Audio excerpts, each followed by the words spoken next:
je viens d'écrire un article qui s'appelle « Essayer de changer est peine perdue ». Changer une habitude ou un comportement, ça demande énormément d'énergie. Le problème en fait, c'est que notre cerveau déteste gâcher de l'énergie parce que son objectif à lui, c'est d'augmenter autant que possible nos chances de survie. Et donc pour ça, forcément, il est hyper radin pour dépenser la moindre énergie. Car chaque petit bout d'énergie qui est dépensé, c'est prendre un risque inutile, qui est potentiellement inutile, qui ensuite cette énergie-là qu'on va prendre pourrait manquer sur une énergie dont on aura besoin si on se retrouve face à un réel danger. Et rien qu'avec ces deux données-là, du coup, on comprend pourquoi effectuer un changement, c'est si compliqué, que ce soit un changement d'habitude au niveau du sport, au niveau du travail, enfin bref, dès qu'on veut émettre un changement de notre vie qui est lié à nous. Et donc voilà, par exemple, ça peut expliquer pourquoi t'arrives pas à te lever à 5 heures tous les matins, pourquoi t'arrives pas à te mettre au sport durablement, tu arrives les premiers jours, les premières semaines, et au bout d'un moment, ça s'essouffle et tu n'y arrives plus. Ça explique pourquoi tu n'arrives peut-être pas à lancer des projets que tu as en tête depuis longtemps. Et pourquoi peut-être tu n'arrives pas à lâcher ton téléphone ou toute autre source de distraction. Et ça, le truc, c'est que ce mécanisme-là, ce fonctionnement-là, peu importe que tu lises 30 bouquins sur le sujet, peu importe que ton gourou préféré te donne la méthode, la nouvelle méthode révolutionnaire, miracle pour pouvoir implanter des nouvelles habitudes, des nouveaux changements, et bah c'est hyper dur parce que tout ça, ce travail intellectuel que tu fais, ça ne peut pas venir casser un mécanisme qui est en place depuis très très longtemps en fait, depuis la nuit des temps où notre cerveau a été fait comme ça, justement pour notre survie, pour nous prémunir des dangers et faire en sorte que l'énergie soit bien distribuée aux endroits qui vaut le coup. Donc le truc, c'est que voilà, ce mécanisme-là, il peut pas changer. C'est pas juste parce que tu dis intellectuellement, voilà, moi j'aimerais bien devenir comme ça, j'aimerais bien être plus productif, j'aimerais bien être sportif, j'aimerais bien tout ce que tu veux. Ça suffit pas. Parce que ton bonheur, ton cerveau, en fait, il s'en cogne carrément. Encore une fois, lui, il a été programmé pour la survie. C'est pour ça qu'il y a plein de trucs, plein de biais. Par exemple, le biais de négativité. Le biais de négativité qui fait donc qu'on détecte et on se focalise plus facilement sur tout ce qui est négatif plutôt que positif. Il y a des tas de trucs dans notre société qui sont basés là-dessus. Par exemple, les médias utilisent énormément ce biais. C'est pour ça que tu vois plus souvent des choses négatives qui se passent dans le monde plutôt que le positif. Parce que le business model des médias, c'est ton attention.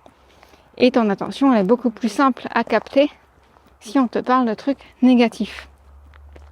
Et donc ce biais-là, nécessairement, il ne nous rend pas heureux. Au contraire, mais il augmente nos chances de survie pour une raison simple. Quand on était à l'époque des mammouths, c'est quand même, au niveau de la survie, c'est quand même plus intéressant d'être captivé par un tigre à dents de sabre, je dis n'importe quoi, qui peut potentiellement t'attaquer, plutôt que d'être fasciné par la jolie fleur. Nécessairement, si on était plus fasciné par la jolie fleur, qu'on ne faisait pas gaffe ou moins gaffe aux dangers qui pouvaient arriver, on n'aurait pas fait long feu, on serait probablement pas là. Donc voilà. Donc ça c'est le biais de négativité. Pour revenir à l'énergie, ton cerveau, ton corps va débloquer l'énergie qui te permet d'effectuer un vrai changement. Donc je parle pas là d'une petite habitude que tu vas tenir 3 semaines et que tu vas lâcher. Je parle d'un réel changement. Cette énergie-là, qui est énorme, on le sait tous, hein, c'est hyper dur de faire des changements conséquents liés à soi-même. Il le fera quand il jugera que c'est nécessaire, que c'est vraiment pertinent. Pas juste parce que toi, t'aimerais bien que ce soit comme ça. Et donc ça, souvent, alors je suis un peu essoufflée parce que je marche en même temps, ça souvent, ça arrive un peu quand tu es au pied du mur et juste que tu n'as plus le choix de changer. Là, ton cerveau, il se dit, ok, là, ça vaut le coup, il faut vraiment qu'on fasse quelque chose. Donc, on va mettre de l'énergie à fond pour pouvoir faire ce changement et cette transition. Sans ça, encore une fois, niveau survie, c'est pas forcément, ça lui paraît pas forcément pertinent. Donc par exemple, ça peut être quand tu as quitté tout ton boulot et que tu es parti à l'autre bout du monde avec seulement 1000 euros en poche sur ton compte en banque, bah peut-être que là, effectivement, tu vas avoir l'énergie pour te bouger et faire je sais pas si tu as lancé des projets, et faire que tes projets fonctionnent, que tu gagnes ta vie avec. Ça peut être par exemple quand tu te sens tellement mal que tu n'arrives même plus à te dire je peux pas continuer comme ça, je peux pas ne serait-ce que vivre une journée de plus de cette manière-là. Là, tu vas avoir la motivation, là, tu vas te bouger. Et ça peut être juste quand tu as touché le fond, que ce soit dans un domaine ou dans un autre, et que tu n'as plus le choix que de remonter. Le truc, c'est qu'on passe notre temps à se battre contre nous-mêmes. Alors que, comme on l'a vu, c'est perdu d'avance. Notre volonté, ça fait pas le poids face à l'inconscient et aux mécanismes que notre cerveau a mis en place. C'est juste pas... Enfin, c'est se battre à armes non équitables. Du moins, pas durablement. Voilà, on va réussir à faire des petites modifications, mais on revient toujours à l'état où on était. La bonne nouvelle, par rapport à tout ça, parce que peut-être que tu te dis c'est un peu déprimant. Moi, je trouve pas du tout que ce soit déprimant. T'expliquer pourquoi juste après. Bien au contraire. La bonne nouvelle, c'est que t'as pas besoin de te battre, justement, contre toi-même, parce que ça sert à rien. T'as pas non plus besoin de te former sur le sujet, sur comment prendre les bonnes habitudes. Alors peut-être que oui, ça peut t'aider un petit peu, certains y arrivent, mais combien vont réussir vraiment à changer, à mettre en place des habitudes sur tout le lot qui vont lire ces bouquins-là? Ben, il me semble que ce n'est pas énorme. Et si, le truc c'est que t'as pas besoin de tout ça parce que le changement, il va s'effectuer par lui-même au moment où tu en auras vraiment besoin, comme on disait. Quand ce sera le bon moment. Alors ce moment, il y a peut-être des moments dans ta vie où ça a été le bon moment, où tu as changé. Et il y a peut-être plein de trucs que tu aimerais changer et où ce bon moment, il n'est pas arrivé. Et justement, c'est ça la question. Ok, on attend le bon moment, mais et si ce moment n'arrive jamais? Plusieurs possibilités. Soit déjà, c'est peut-être que le changement ne devait pas s'effectuer au départ. Peut-être que finalement, le truc que tu le veux pas tant que ça. T'es pas tant obsédé par ce truc-là que ça.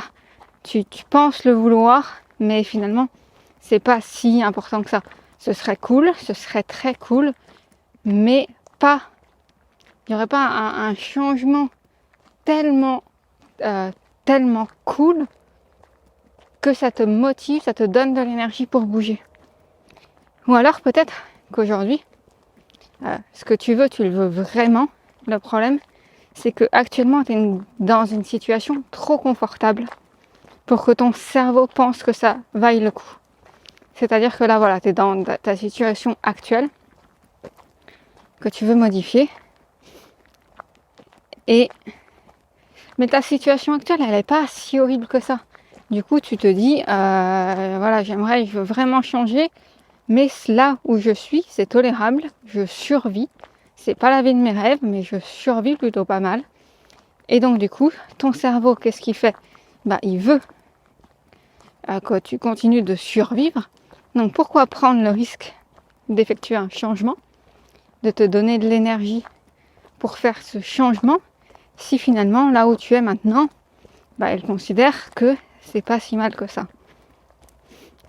Voilà un peu ce que je racontais dans l'article que j'ai écrit. Ça rejoint plusieurs réflexions que j'ai eues sur ces derniers temps, derniers mois, dernières années, sur différentes choses.